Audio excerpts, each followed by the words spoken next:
हाथों में तख्तियां, जुबान पर नारे, अपनी मांगों को लेकर सड़कों पर उतरे कांग्रेस के लोग आम जन के साथ। बीकानेर में पूर्व मंत्री गोविंद राम मुंबई में प्रदर्शन रैली निकाली जा रही है। यह रैली साधु क्लब से लेकर विनोद धर्मशाला तक निकाली जाएगी। फिर उसके बाद कलेक्टर को ज्ञापन सौंपा जाएगा। आइए हम बात करते हैं।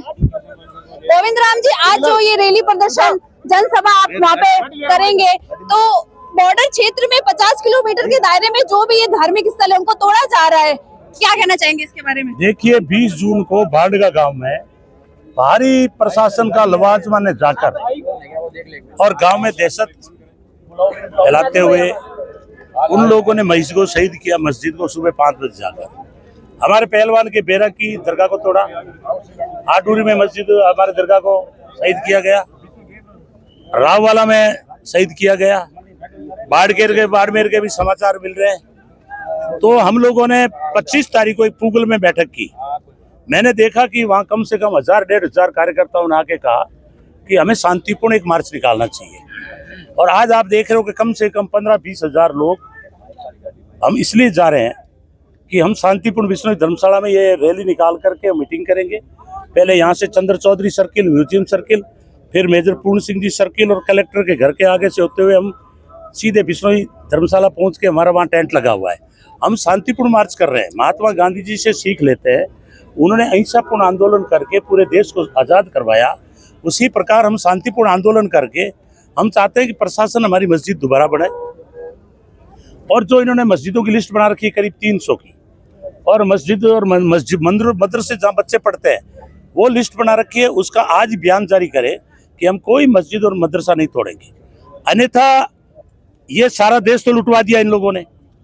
आज अयोध्या के अंदर जो राम का नाम लेके चलते थे, ये राम के नाम और गाय के नाम पर सरकार में आए, 200 करोड़ की चोरी संपत राय ने करवा दी। संपत राय कौन है?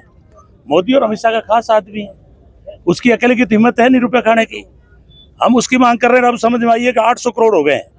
तो हम ये भी मांग कर रहे हैं कि अयोध्या में तुम राम को नहीं छोड़ा, काशी में कृष्ण को नहीं छोड़ा, मथुरा में कृष्ण भगवान को आपने नहीं छोड़ा, वहाँ चोरियां करवा दी।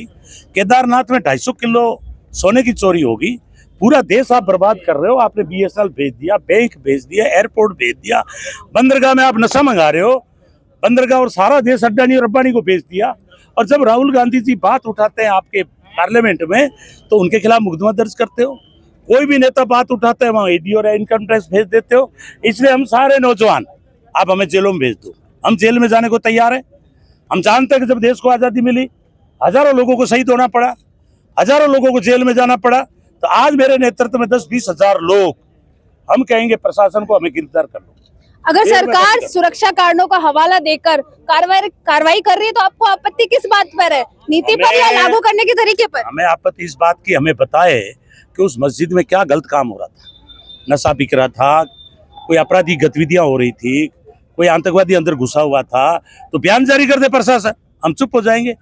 अगर वहाँ आतंकवादी गतिविधि हो रही है, देश को कोई लॉस हो रहा है, प्रजातंत्र को कोई खतरा है, तो हम सरकार के साथ में। जैसे ड्रोन के वहाँ कुछ जगह हेरोइन डाली जा रही है, हम कहते हैं कि आपकी सरकार लूज है।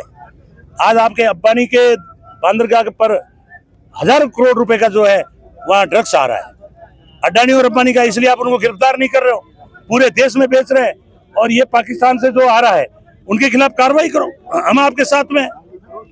अगर सुरक्षा को कोई खतरा है तो हमें बताओ, हम BSF के साथ में हम लोग भी जो है वहाँ जाके गोली खाने के लिए तैयार रहेंगे। अगर सरकार प्रशासन लेकिन उसके बहाने से यहाँ के लोगों को दहशत में लेकर, भय पैदा करके और आप आपस में लड़वा कर और पूरे देश को लूटने की प्रयास करोगे, हम ये बर्दाश्त नहीं। अगर सरकार प्रशासन आपकी ये मांगे पूरी नहीं करती है तो आप लोगों का अगला कदम क्या होगा? हमारा अगला कदम, ये जनता आ रही है ना 20 हजार, इनसे मैं राय करूंगा। अगर ये कहेंगे कि लगातार धरना जारी करो, महापड़ाव रखो, हम लगातार महापड़ाव रखेंगे। और यदि हमारी मांगी पूरी कर लेंगे तो हम विसर्जन कर लेंगे। लेकिन अगर इन लोगों ने मंदिर, अभी ये जो मस्जिद और मदरसे जो इन्होंने लिस्ट बना रखी है, उनकी नहीं तोड़ने की आज ही घोषणा नहीं की तो आंदोलन आगे बढ़ सकता है। जैसा कि आप देख सकते हैं, गोविंद राम मेघवाल ने कहा है कि अगर उनकी मांगों को पूरा नहीं किया जाता है, कोई ठोस कार्रवाई की नहीं जाती है, तो आगे इससे बड़ा आंदोलन करेंगे।